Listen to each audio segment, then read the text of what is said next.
1006 and Theo made a break for it. Though, due to Theo's inexperience, he accidentally overcharges the electrified grab pack hand and electrocutes himself. At this moment, 1006... This nigga is trash. Yo! Y'all was trying to run up out the crib and you electrocute yourself, nigga? Yo, you garbage. Oh my, yo, you trash, nigga. Y'all show mad love to the FNAF timeline. I promise y'all, Poppy's Playtime, I am late. We dropped the FNAF one down in like December, if I'm not wrong. We dumb late on this. So, my apologies, but y'all showed mad love. We got 30K on that video, so y'all here for them gaming lore videos. If y'all want any more, please drop some in the chat right now, in the comments. Any other games that y'all want, like Hello Neighbor. What's another really popular game? We have not covered Sister Location or anything, I don't think. I think it was in that FNAF lore video. I think a little bit of Sister Location was in there, if I'm not wrong. But we can do a lot more lore videos on like a lot of these horror games. I don't know any more off the top of my head, but y'all let me know. Let's get into it right now. You need to know before Poppy Playtime Chapter 4. It's been a whole year since the previous chapter, and in the meantime, Mob has done what they do best, giving out more lore than you can shake a mechanical arm at. But don't worry, loyal theorists, because I have played the spin-offs, I watched every trailer, I even read the book, also you don't have to. Here is everything you need to know about the Poppy Playtime line. Hello Internet! Welcome to Game Theory, the show that's ready to take its relationship with Poppy to the next level. We got nothing. No new character, no new trailer, not even a release date. That's right, just like Scott was releasing games so fast Matt couldn't keep up, not 5 minutes before our recent theory dropped, Mob Entertainment released a new trailer with a new character and a release date. 5 minutes? Are you kidding me? I'm convinced Poppy wasn't brought to life for lore reasons. It was to troll me for all eternity. I wouldn't be surprised if they did the same thing to us this week. Regardless, because of Mob's ridiculous and seemingly never-ending amount of content leading up to Chapter 4's release, it can be a little tricky to keep up with everything. We've had a book, 2 ARGs, a Roblox spin-off, and over a dozen teasers and videos. But if canon Roblox spin-off? Is that actually canon? Don't tell me Poppy's Playtime is moving like Kingdom Hearts. Do not tell me there's a Roblox spin-off that actually has plot relevance, bro. Kingdom Hearts was insane. Oh my god, Kingdom Hearts, bro. Kingdom Hearts was so bad, man. You would have a mobile game be important to the plot. What was wrong with them Square Enix niggas? If you guys pay attention to Kingdom Hearts, man, dude, they were so... I love Kingdom Hearts. They were so bad at distributing that plot. I'm sorry. They wanted you to play everything. You're someone that's only played the games, or you just haven't subscribed to the channel yet, then there's been a whole year worth of story that you would have no idea about going into Chapter 4. So today, I'm going to give you all a hand and fill you in from the beginning with all the important names, dates, and lore Mob has given us, as well as a few theories of our own for good measure, all in one cohesive timeline. Now, this is a big task, so instead of doing this like our usual theories, I wanted to try treating this like our FNAF timeline. It's more story-focused, with references in the bottom corner showing thumbnails, books, titles, basically any citations that I'll be pulling from. I've also got this nifty little traffic light symbol in the top corner to clear things up. Green means what I'm saying are facts that we have physical evidence for, amber means what I'm saying is theory, but it's supported by evidence, and red means it's speculation that makes sense for the story, but we don't have a lot of evidence for. So keep a close eye on your screens, theorists. It's time to analyze the history of this forgotten factory. Just be careful that the screen doesn't stare back. Playtime Co was founded in the good old US of A in 1930. Quickly, it became one of the most well-renowned toy companies in the world, priding itself in making toys locally instead of overseas like its competitor Mattel. Yes, that Mattel, the ones who made Barbie. I know exactly where you're going with this, and I have to say, I really resent it. All of this success was thanks to one man, the founder of Playtime Co, Elliot Ludwig. All he wanted was to bring joy to children. children, but sadly, that noble goal meant that he spent all of his time at work, neglecting his own family, and his wife had had enough, divorcing him that same year. Nevertheless, Elliot pushed forward, though for 2 decades, he struggled to figure out the key to innovating the toy-making world, until finally he hit a breakthrough. In 1950, Elliot created a toy that would change the world forever. Poppy Playtime. A little girl can talk to her. Poppy gives her answers. She is the first doll actually able to have a conversation with a child. Not only that, but her hair also smelled like poppies, which had been used throughout history to help. Smelled like poppies. Not only that, but her hair also smelled like poppy. Oh, poppy flowers. Okay. Which had been used throughout history to help children fall asleep, making her an instant hit with the parents. How did Elliot achieve this incredible feat? Well, because Poppy wasn't just a plastic toy. Elliot used organic parts to make her, allowing Poppy to really seem alive. He just needed to add a quick no-refund policy to anyone who tried to fix the Poppy doll themselves, just to keep it under wraps.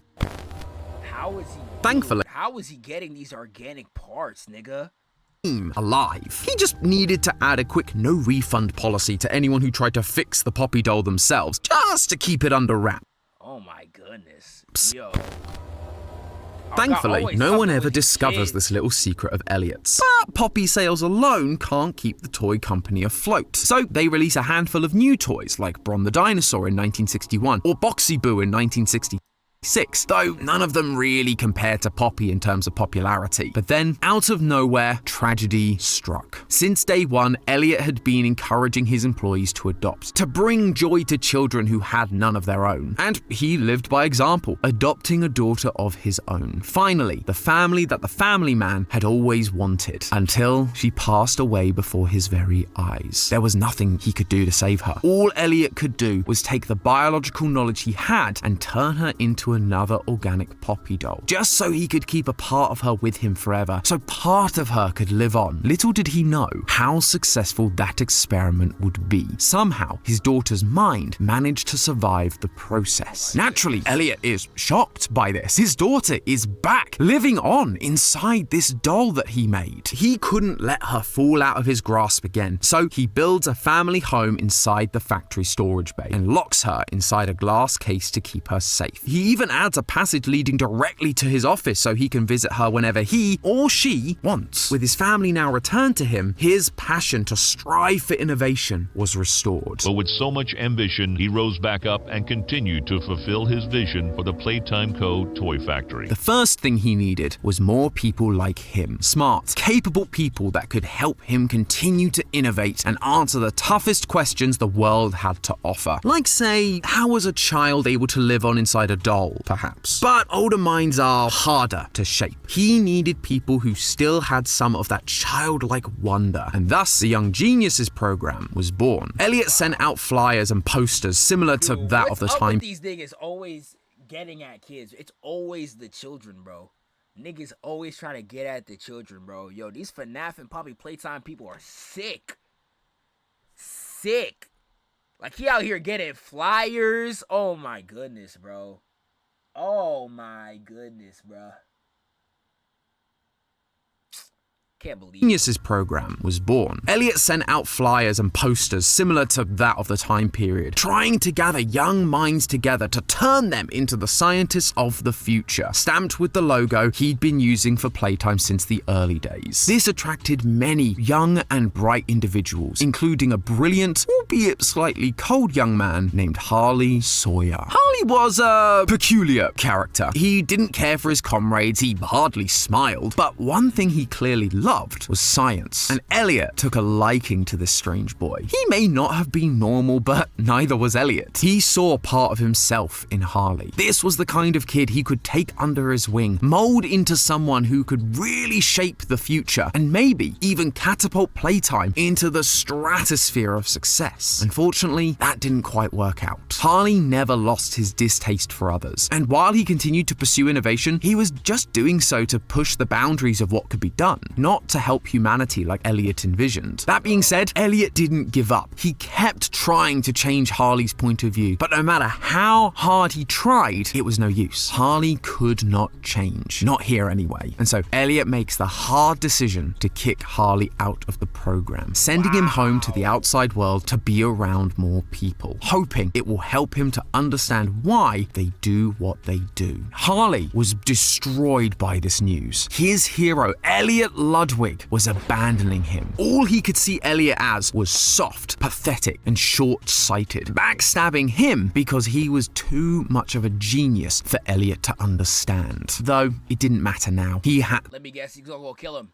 to do what he was told, and so Harley left the program, disappearing from the halls of Playtime Co. At least for now. Foreshadowing.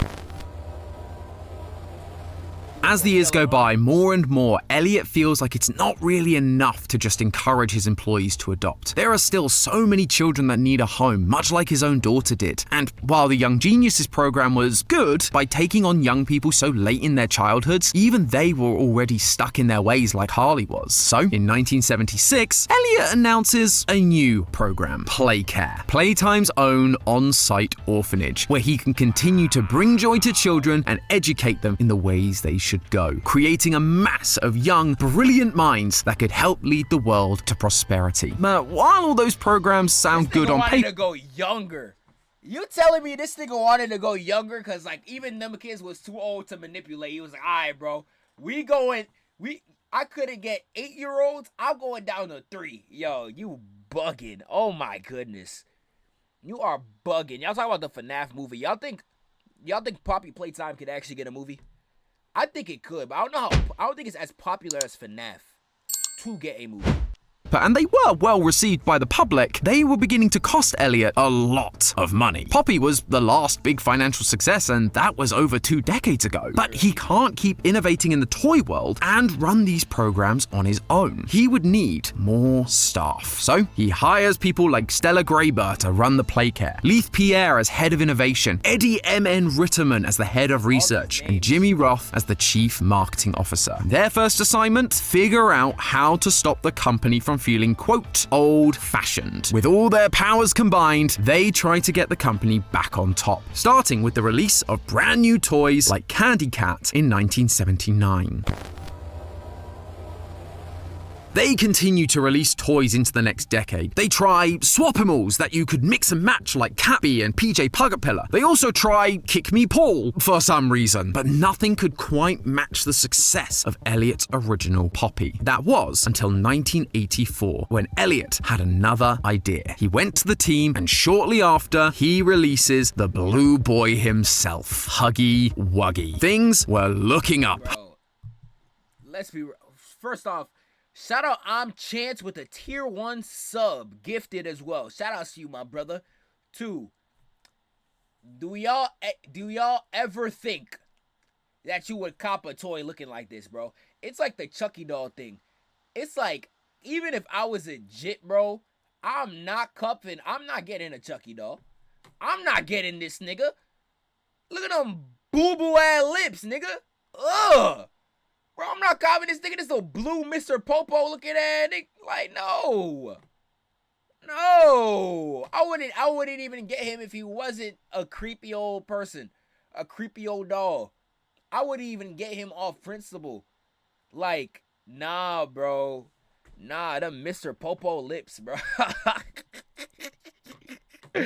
No, bro. That you not fooling me. Huggy gang. is such a big hit with the kids, it basically becomes ugly that nigga is, bruh. the face of the brand. In the eyes of the public, Poppy was a long-forgotten memory. Long live Huggy! Of course, he has to capitalize off of this success by releasing Huggy's pink counterpart, Kissy Missy, 1 year later. She too is a huge success, just not as big as Huggy, obviously. Playtime Co. is on top of the world at this point. It's almost like they can do no wrong. But sadly, Sadly, over the next half of the decade, their profits once again decreased. Sure, Huggy was successful, but just like Poppy before, you can't sustain an entire company off of a single toy, even if he has a cute pink girlfriend. They needed something new, and one of them had an idea. What if you create a bunch of toys as part of a set? That way, kids aren't buying just one toy, but several. Enter the Smiling Critters in 1989. This had to have been the mindset for stuff like Pokemon cards and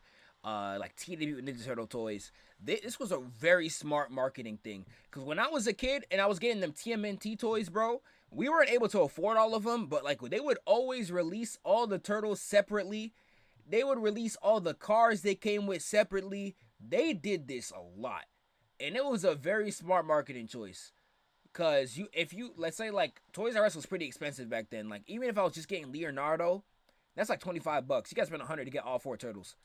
And I only had 2 turtles. Sad, I never got to get all 4. Cause like, am I gonna ask if I went to $100 shopping spree, am I spending am I getting all 4 turtles for $100, or am I getting 2 of the turtles and the other 50 I can get like 10 toys? So yeah, bro, not gonna lie, like this was a great marketing choice as a kid. This worked on me.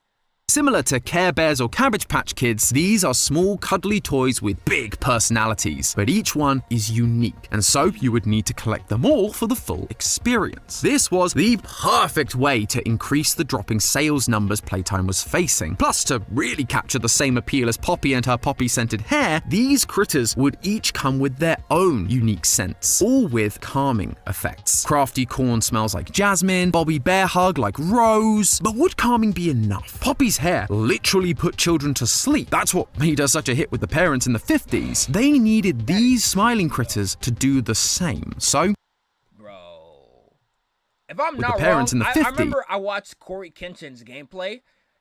Like sleeping gas came out of their mouths, right? Sleeping gas came out of their mouths, or am I bugging? They looked like they would drop some gas in their mouth. This looked creepy too. I'm not giving this to no child of mine. Look at this nigga. Bro, eyes darker than KSI. Look at that big gaping mouth full of straight darkness. Hell no. Only Catnap could do that? Okay. But that, bro, they just look crazy. Who buying this for their child? Legitimately, who buying that for their child? It's only Catnap. Okay. More smiling critter. One with the advertised scent of lavender, a scent associated with sleep, but instead of actually using lavender, they would create a poppy gas that would actively put kids to sleep, just like Poppy did. They put the smoke inside the purple cat and gave him a name that tied into his sleepy powers, Catnap. And just to be on the safe side, Playtime Co. also commissions the creation of a Saturday morning cartoon featuring this new cast of characters, all begging Catnap to help them fall to sleep with his red smoke, showing kids and parents alike that this is just what the toy is meant to do. Initially, everything is going according to plan. Sales for this new line of toys are great. They are flying off the shelves. Both parents and kids really seem to love these new adorable critters, except for Catnap. After a few weeks, doctors began reporting a rise in children suffering from intense nightmares that all started after they received their Catnap toys. In Playtime's desperation to mimic the sleep-inducing effects that Poppy had, they'd accidentally concocted something that, yes, put children to sleep, but also gave children horrible nightmares. Thankfully for Leith and the team, no connection was ever proven, but they still needed to save face. They recalled all of the Catnap toys, and Catnap was removed from the Smiling Critters lineup entirely.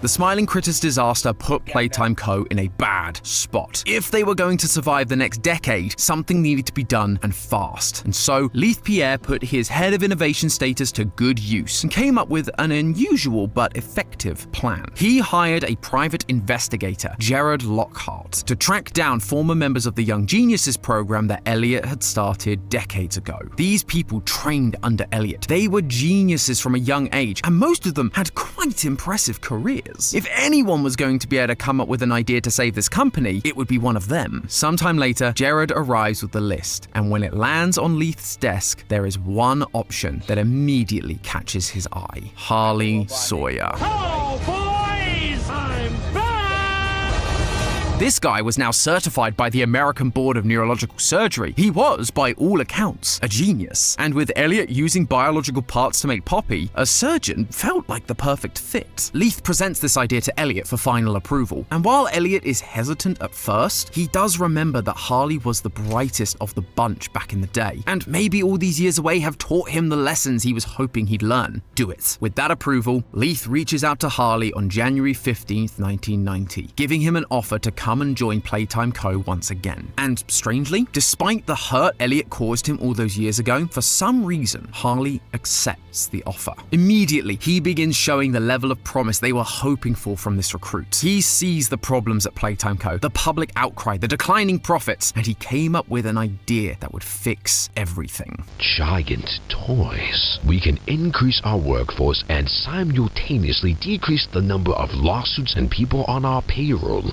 if the people we have working aren't people. Put me in charge of it, and I will save this company. Leith makes Harley head of special projects, and together they begin hiring other scientists to help with the development of the Bigger Bodies Initiative. Some of them are fellow Young Genius alumni like Dr. Bruno White and Dr. Carmine McKay, but others are just young and eager biologists looking for their first big break, like the owner of the orientation notebook, PW. From here, the company begins their experiments. Harley takes the new scientists to observe and study the Poppy doll that he remembered being in the storage bay from his days in the Young Geniuses program. He told them to use her as the blueprint to bring toys to life. I am the cause. Being able to exist as a doll, it has killed so many people. Everyone works diligently to try and recreate the magic of this one Poppy doll. But after 814 experiments, it's clear that things aren't working with simple rats. They need to try something bigger. They need to repeat what Elliot did. They need to use children. Harley delivers the note to Elliot as one of his many updates.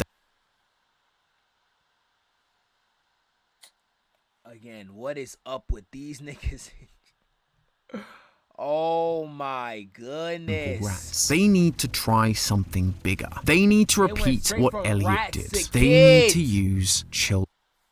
Leave the kids alone, bro. Damn.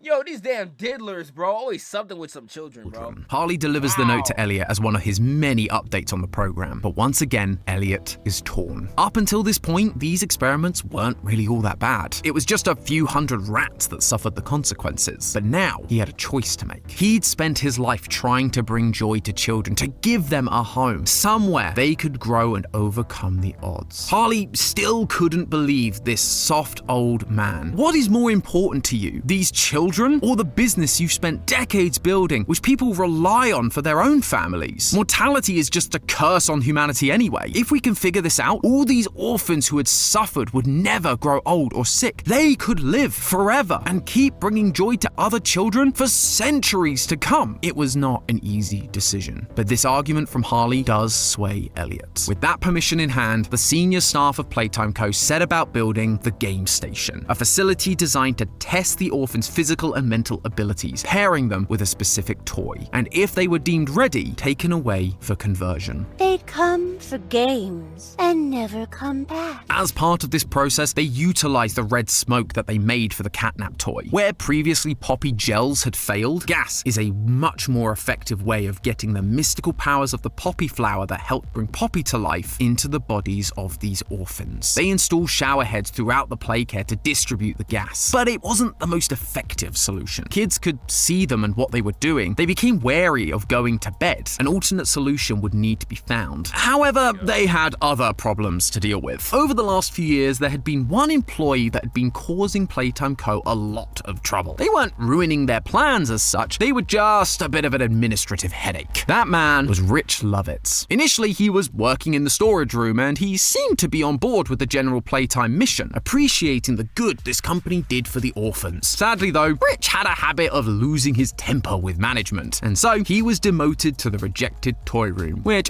as you might imagine, he took really well. After years of being ignored. Someone said this feel like bootleg FNAF. It is very heavily inspired by FNAF. I think a lot of indie games are. Like a lot of the indie horror games, FNAF was so big. Like, that's I hope you know it's an indie game that just got 2 high blockbuster level movies. Like, that game was so huge. I think you will definitely see FNAF get ripped for years to come. Unless there's another indie horror game that will surpass it in hype. I don't think niggas won't stop ripping from FNAF. It's kind of like Fortnite. Fortnite will not stop getting ripped on until there's another game that does what Fortnite did better. Or there's another game in the genre-ish of Fortnite that just explodes better. Same thing with FNAF. FNAF made the mascot horror genre. Yeah, literally created it single-handedly. Single-handedly created the mascot horror genre, bro. Company actually heard all my complaints. I guess my words must have really inspired them to take action. Because the next day I got demoted down here to the freaking island of misfit toys! Of course, Playtime Co. had to demote him again, putting him to work in construction in the caves beneath the factory. Down here, in relative solitude, he was able to recognize his shortcomings and, with the help of his new supervisor, began to improve, even to the point of getting promoted. At first, this seemed great for Playtime Co. A reformed employee. The system worked. That was until Rich continued being promoted and began learning what was really going on with the orphans. He cared for these kids. That was the one good thing he had going for him from the beginning, and so he begins flying off the handle once again. The problem was now he knew too much. He could actually cause a problem for Playtime Co. if he went to the authorities. They couldn't just fire him anymore. They needed to get rid of him. And with the Bigger Bodies initiative well underway, as well as Harley's requests for bigger subjects, they had an idea. They took Rich and used him as a guinea pig, turning him into the first semi-successful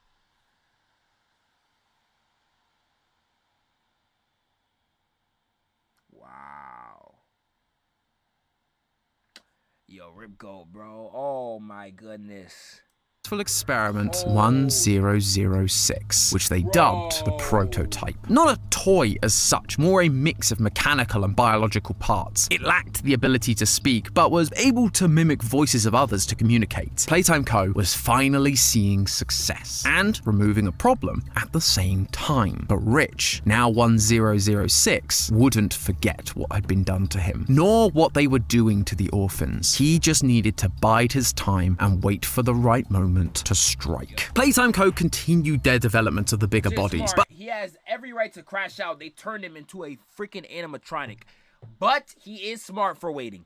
You are very smart for waiting, because if you just crashed out right then and there, you wouldn't have got anything done. They struggled to find the success they'd had with 1006, usually unable to reactivate their brains after surgery. That is when Harley decided to try something different. He decided to make the Bigger Body physically bigger, rather than just trying to match the size of the test subject. It flew in the face of all logic, but he needed to try something, and the crazy part is, it worked. They created Experiment 1160, Boxy Boo, and this discovery opened up a new world of possibilities for the future. At this point, several orphans are showing promise in the game station, although there was one that caught Harley's attention specifically, Quinn Navidson. He was a pretty average kid, except he had a strange obsession with removing the heads off of all of his toys. However, Harley didn't see this disposition as a weakness. It was something he could take advantage of, manipulate to get his scores higher and make him a more successful Bigger Body down the road. Harley spends some one-on-one time with Quinn, convincing him that he understands Quinn better than most and asking him to just simply apply himself at the next assessment. And next time, Quinn's scores did improve in most areas, although his intelligence seemed to wane a bit, but not enough to stop the inevitable. In August 1990, Quinn became Experiment 1166. Yarnaby. He was strong, agile, swift, but his intelligence still wasn't where Harley wanted it. He saw him more like a dog, which, while not ideal, could be useful for protection. The more Bigger Bodies they made, the more things there were that could kill him and stop his progress. So Harley You saw that nigga get mauled? They made, the more things there were that could kill him. Oh my goodness. Yo, where's the hour of joy? That's one of the things of the Lord that I really want to see. When is that When is that hour of joy? I can't wait to stop see his that. progress. Oh So my Harley goodness. isolated Yarnaby, Yo, he making got Yarnaby murked. loyal only to him. Around that same time, another orphan named Theodore Granville began causing some mischief in the playcare, breaking into rooms, stealing files, even stealing a grab pack. When questioned about it, he just said it was his friend that told him to do those things. The staff just assume this friend is of the imaginary persuasion, but in reality, it was very real. 1006 had found a way out of containment and was using Theo to help them escape. Once it had all the information, 1006 and Theo made a break for it. Though, due to Theo's inexperience, he accidentally overcharges the electrified grab pack hand and electrocutes himself. At this moment, 1006... This nigga is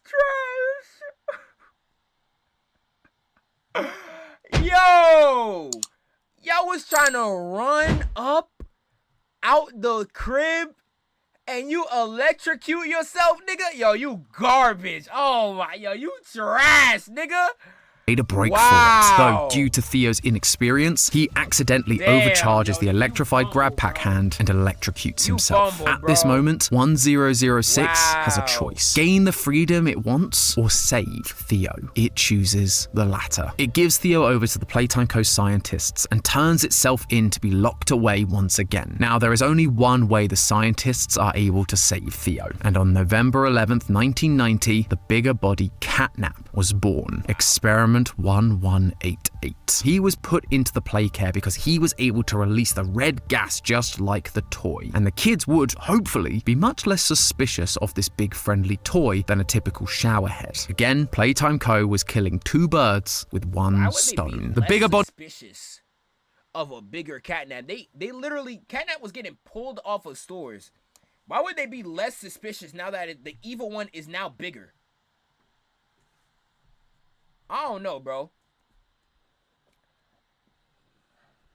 Yeah, big friendly toy. That don't look friendly, nigga. What are y'all talking about? That don't look friendly. 1006 is evil. That was not a good guy escape plan. I understand, but like, still sold. How is 006 not evil, bro? He got hoed. He got turned into whatever the freak that is on the left, on the right. He got hoed, man. Yeah, that nigga got hoed. What you mean, bro?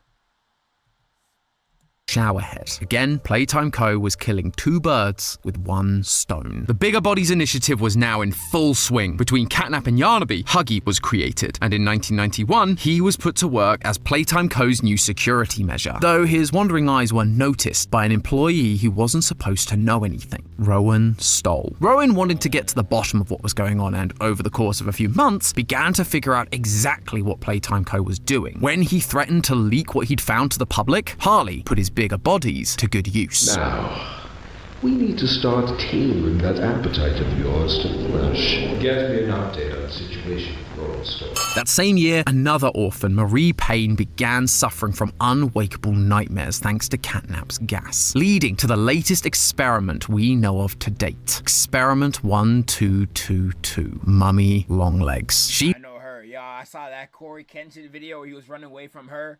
Yo, that video was mad funny, bro. This is outdated, really. This was like last year, though. Did they add a new game? I know Chapter 5 is coming out soon. They just made a new game? This is last year. Did they drop a new chapter last year? Is that why this is quote-unquote outdated?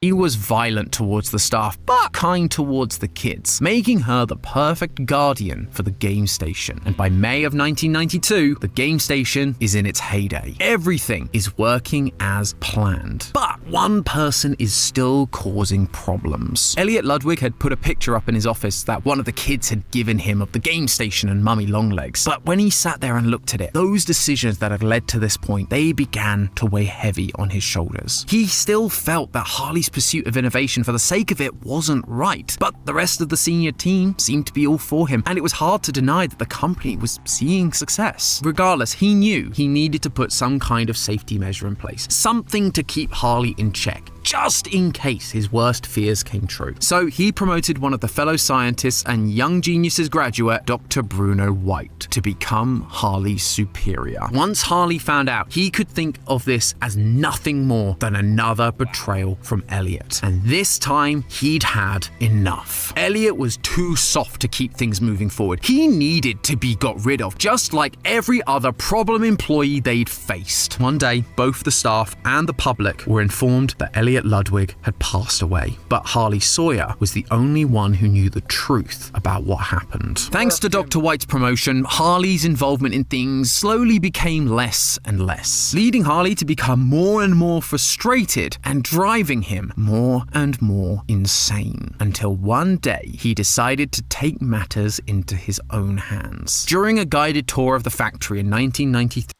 fires break out in the theatre, causing casualties all across the facility. Obviously, Leif Pierre is furious. Now he has to clean up the mess, taking care of any potential witnesses. This is not the kind of publicity Playtime needed. He brings back their private investigator Jared to figure out who is to blame, and true to his word, he gets them an answer. Dr. Harley Sawyer. After spouting rhetoric about one bad day and being betrayed by Elliot all of those years ago, Harley had finally gone full Joker and set the theatre ablaze, baptizing everyone in the flames that he was working so hard to save them all from with his Bigger Bodies initiative. As Leith had suggested, Harley needed to be punished, but he can't justify the usual methods. Harley is an undeniable genius, and it would be a shame to lose such a brilliant mind when they definitely still needed him. The Bigger Bodies, while alive, were temperamental and hard to control. They needed to keep perfecting the process. This also meant turning Harley into a bigger body wasn't an option either, as he too would likely lose his mind. And that was when it hit them. Instead of turning Harley... Dude, that nigga real life burned the entire theater down. Yo, they need to get that nigga Harley up out of here, bro. Get that nigga... Dude, this is like... This remind me, because like this is literally like somebody looking up to their hero, and then he becomes more sick than the person he looks up to. This is like Syndrome with Mr. Incredible. This is what this remind me of, bro. I ain't gonna lie. This remind me of that high key. He too would likely lose his mind. And that was when it hit them. Instead of turning Harley into a bigger body, why not turn Harley into a digital consciousness? They could focus all their attention on keeping his mind alive without the need for a working body. That way, Harley could still help them and guide the scientific process, but he couldn't physically cause any problems. It was perfect. By 1994, this plan is underway. The party line is that Harley is just out, maybe on a sabbatical or something. And in 1995, the new Playtime automated companion is up and running, ready to meet with scientists like PW. The system would end up being shut down after May of that year, but regardless, it was another success for Playtime Co. However, as we've seen time and time again, pride cometh before the fall. And this next fall would be the biggest Playtime had ever seen. Behind the scenes, while Playtime Co. had been dealing with Harley, 1006 had been plotting. They'd been gathering all the toys together and promising them the thing they all wanted: freedom. They formulated a plan to take back the factory from Playtime and kill all those who'd helped turn them into monsters. They called it the Hour of Joy. And on August 8th, 1995, they... Oh my goodness. They called it Yo, that Hour VHS of footage look crazy. We gotta look this up. I gotta see the VHS footage of this. Joy. And on August 8th, 1995... Imagine if that was real. That'd be the scariest thing ever. They executed that plan. They attack everyone. Scientists, tour guides, construction workers. It didn't matter. They were all Deserved, though. This company is sick. Deserved. There is not, as we're going through this video, there is not a single good person that we've learned about. Not a single good person we learned about. Even the first dude. What's his name? What's this guy's name again? The guy who started the whole company. Nobody in here is a good person. responsible. deserve They it, bro. all needed to die. The toys drag the bodies into the depths and slowly consume them to satiate their hunger. Only a small few managed to escape the carnage, Leith Pierre being one of them. Despite the insane loss the company was facing, he kept insisting Playtime Co. continue their work. He began recruitment efforts for a resource extraction team, people that would go back into Playtime Co. and collect the parts they needed to keep making bigger bodies. But eventually, the rising pressure from the public over the mysterious disappearance of the staff. Them niggas are you had an entire hour of your employees getting killed, and you still sent niggas back to get parts to make more toys. You're insane. You are crazy, bro. You are insane. Someone in the chat said there was visitors there too. Oh, that's so sad. Wow. And they got murked as well. That is their friends crazy. And family was too much for even Leith to handle, and he shut down the factory for good. Nearly a decade passed, and the Playtime Co. factory, as well as all that happened there, had largely been forgotten. The world had simply moved on. But in 2002, deep in the bowels of the factory, something or someone was coming back online.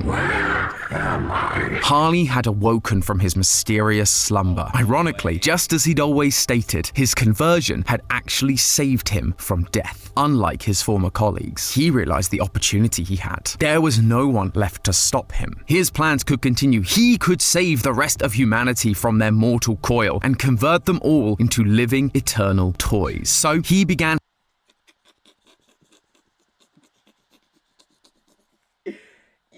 Nah, this game's stupid as hell, bro. Yo, this is like the Marvel villains where there's that one Marvel villain who's like, oh, I'm gonna turn all y'all niggas into dinosaurs. Amazing Spider-Man, yo, I'm gonna turn the whole city of New York into lizards. Nigga, why are you forcing people to turn into toys? I did not ask you to turn me into a toy, nigga. Some people think the beauty of life is that we're mortal. Why are you turning everybody into toys against their will? Yo, I'm crying, bro. This nigga fried. Hacking into the rest of Playtime Co.'s systems, taking control of all communications that were coming in and out of the factory. His plan would come to fruition. At the same time, the bigger bodies also remained in the factory, waiting for the prototype to save them as promised. But food supplies were running short. Some of them began to lose their faith that salvation would ever come. Dog Day was one such toy, and 1006 quickly made an example of him. This type of threat, however, wouldn't work forever, and 1006 knew that. It needed to make progress. It was still trying to create its perfect body, but it just didn't have the know-how. Rich was just a simple construction worker. Sure, he could do some cool things with tech, but biology was a whole other ballgame. It needed help. So in 2005, it writes a note saying that the employees that went missing were actually still in the factory, waiting to be rescued. And it sends it to the only person that's not only around to hear it, but would actually care enough to make the trip. The player character, PW. PW didn't show up for work on August 8th, 1995. They were still alive, and more importantly, they actually cared about their fellow employees. If there was a chance their colleagues were still around, they needed to help them. Now, as a former employee, they knew their way around the factory. They knew where this flower was that they'd been pointed to. They just had to get there, while also trying to avoid an unpleasant reunion with one of the many bigger bodies they'd helped create. Huggy Wuggy. PW finds Poppy behind the flower, in the same room she always was. Although there are now messages around the room warning them not to trust her. Regardless, once they open the case, Poppy agrees to help PW escape. See, she's not that bad at all. Only Mummy then shows up and kidnaps Poppy. After beating all of Mummy's games, PW returns to Poppy and takes her to the train, only for Poppy to now change her mind and stop PW from leaving. I'm sorry, I can't let you leave. They really should have trusted the signs. The train crashes in front of the playcare, and with some surprising help from Poppy, Kissy Missy, and their ally Ollie, who may or may not be the prototype mimicking a child's voice to trick us, PW makes their way through the playcare. Together, they defeat Catnap and begin the long trip down into Playtime's prison. But Kissy doesn't make the trip. She is killed by something on their way down. And all of this time, Harley has been watching through the security cameras, making his way down to the prison just a bit ahead of them to reunite with Yarnaby and lay whatever traps he has in store for us down in the depths, along with the nightmare critters, Pianosaurus, and a toy made from Play-Doh, Doughy the Dough Man. And that, loyal theorists, is the entire... So y'all said this is all before episode 4. We gotta see what happens in episode 4. Let's look that up. Let's look that up. Let's look that up. Maybe this one would have it. Episode 4. Feels devastating losses and a betrayal. Alright, Guys, I'm giving away 2 free copies of Poppy Playtime. Now, let's break down everything that happened in Safe Haven, starting from the very beginning. Chapter 4 picks up exactly where Chapter 3 left off. After watching the Hour of Joy, we begin our descent into the depths of Playtime Co. We know there are new threats waiting for us, but before Poppy can finally explain her plan, we hear a horrifying scream. It's Kissy Missy. Poppy, panicked, immediately abandons us, taking the elevator back to the surface to try and save her.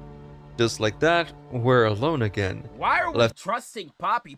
Didn't she betray? She wouldn't let us leave one, and now she abandoned us to go help her. I understand she's trying to help somebody, but like, bro, why are we still working with her? She betrayed us. She wouldn't let us leave. Why is she still a part of the gang? I know we got some Poppy Playtime heads here. There's somebody that's knowing. To deal with whatever nightmares are lurking below. The first thing we see is pure destruction. The factory floor is covered in massive piles of discarded toys, but it's not just broken plastic. These toys are bloody, limbless, and torn apart.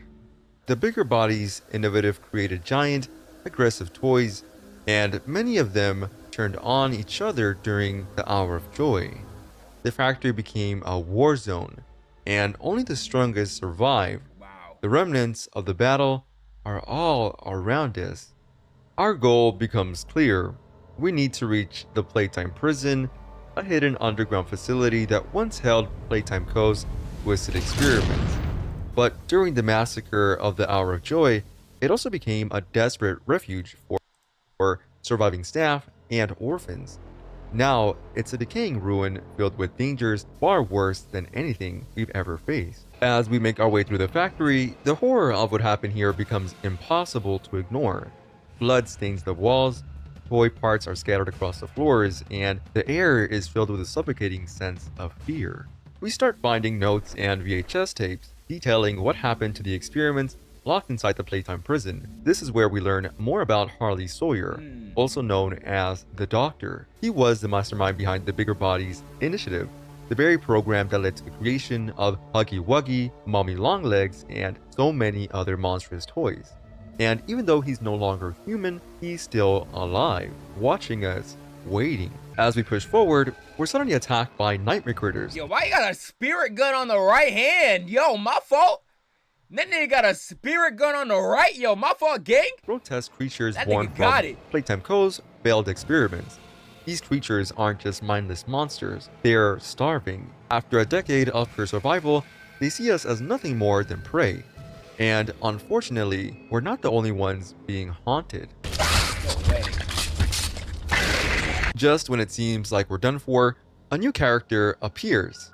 Doughy the Dough Man, unlike everything else we've seen. From Corey Ketch's video, I know this nigga like, what's that one clip where he's like, you? Yeah, I know. I don't know the story behind him though. Doughy isn't violent. Instead, he leads us to Safe Haven, the last refuge for toys and orphans trapped in Playtime Prison. But Safe Haven isn't exactly safe. The toys here aren't just frightened. They're starving, broken, and completely distrustful. Not just of the Doctor, but also of Poppy. And that's when we learn a devastating truth. Poppy knew about the Hour of Joy. When the massacre began, Poppy vanished. He left Doughy and the others to fend for themselves for over a decade. Wow. And now she suddenly wants. So even these other toys were getting killed during the Hour of Joy. To take control again, revealing her true plan to burn down the entire factory, taking the prototype with it. At first, this seems like a great idea, until we realize what it really means. Poppy doesn't plan to let anyone leave Playtime Co. alive, even if it means sacrificing innocent toys and orphans. She's willing to end everything to make sure that the prototype is destroyed. Yeah, bro. Doughy, She a hoe ass. Bro, she a hoe ass bitch, bro. Yo, get Poppy up out of here, nigga. I'm not rocking with you, gang. Yo, get Poppy up out of here, bro. he refuses Oh, to let God, this get her outta happen. here. But before we can deal with Poppy, we have another mission. To protect Safe Haven, we have to take down the Doctor. The journey to reach him is brutal. We're first to battle through his minions, including Garnaby, Baba Chops, and countless nightmare critters. And as we progress, the Doctor taunts us, forcing us to question everything. Finally, we reach his lair, and instead of a monstrous final boss, we find something unexpected. Harley Sawyer is nothing more than a brain in a vat. His entire existence is now controlled through his Omni tool and an army of security bots. But even in this state, he refuses to go down without a fight. After an intense battle, we finally overload his system, destroying everything in the process. As he dies, his final words haunt us.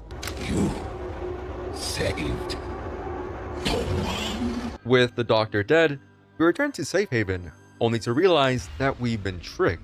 The prototype launches a brutal attack, slaughtering the remaining survivors. Doughy tries to protect them, but he's too late.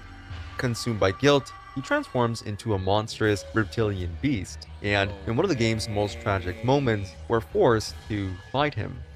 But the biggest twist is yet to come. Ollie, something's gone horribly wrong. The safe haven... Shelf ventilation block B6. Is this where you are, Poppy? What? Stay where you are. And listen closely. You're not going to run. You're not going to fight. The charade is over.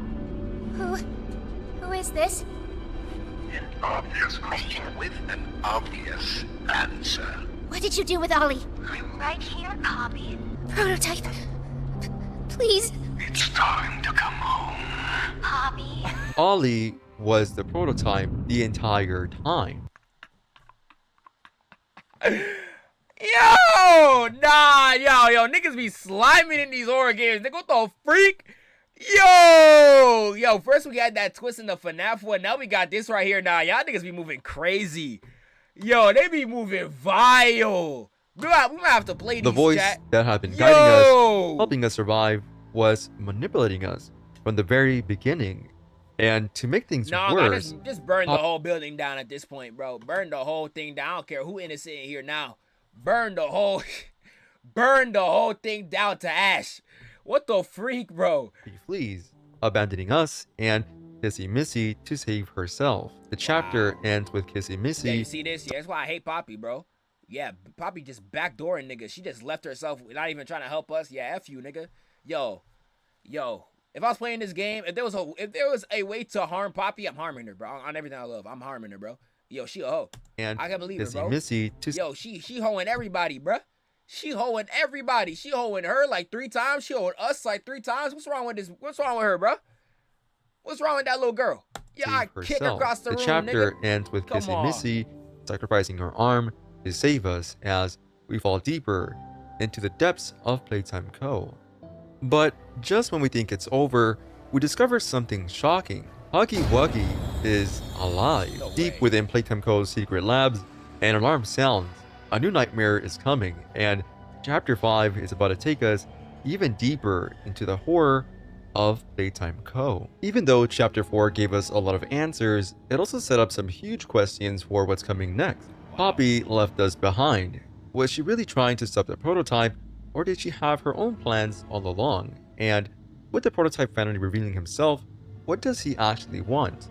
Was all of this just the beginning of something much bigger?